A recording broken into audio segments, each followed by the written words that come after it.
سب سے پہلے آج کی تازہ خبر۔ جہلم کی رہائشی ایک درجن خاتون نے مہنگائی اور بے روزگاری سے تنگ آ کر سڑک پر بیٹھ کر لوگوں کے جوتے سینا شروع کر دیے۔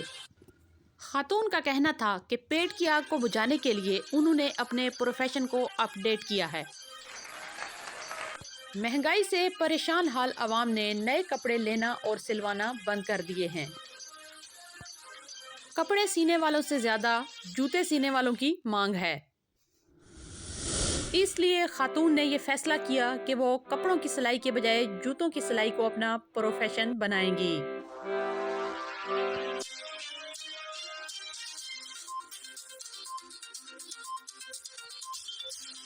خبروں کی مزید تفصیلات کے لیے بڑھتے ہیں پیو نیوز کے نمائندے کی طرف۔ جی ماما گاما، ہمارے ناظرین کو درزی کا پیشہ چھوڑ کر موچی کا پیشہ اختیار کرنے والی اس خاتون کے بارے میں تفصیلات سے آگاہ کیجیے۔ جی تو ناظرین، پیو نیوز جہلم سے میں ہوں آپ کا نمائندہ ماما گاما۔ جہلم کی رہائشی اس خاتون لیلا بی بی نے ہمیں بتایا کہ 2 سال سے ان کا کاروبار ٹھیک طرح سے نہیں چل رہا تھا۔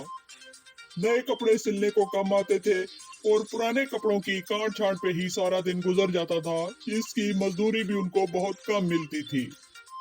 اجرت کم ہونے کی وجہ سے ان کا گزر بسر مشکل ہو رہا تھا، جس کی وجہ سے انہوں نے کپڑوں کے ساتھ ساتھ جوتوں کی سلائی کا کام بھی شروع کر دیا اور ان کو اس میں بہت اچھا رسپانس ملا۔ خاتون کا کہنا تھا کہ شروع میں ان کو اس کام میں کافی مشکلات پیش آئیں، لیکن ابھی وہ بہت اچھے طریقے سے اپنے کام کو کر رہی ہیں۔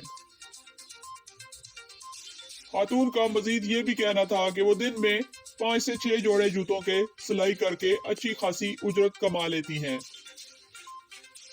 جس کی وجہ سے ان کے گھر کا چولہا جل جاتا ہے۔ پیو نیوز کے نمائندے سے گفتگو کرتے ہوئے خاتون کا کہنا تھا کہ وہ جلد ہی اس پروفیشن کے تمام ساز و سامان کو خرید کر اپنے کاروبار کو اپ ڈیٹ کریں گی۔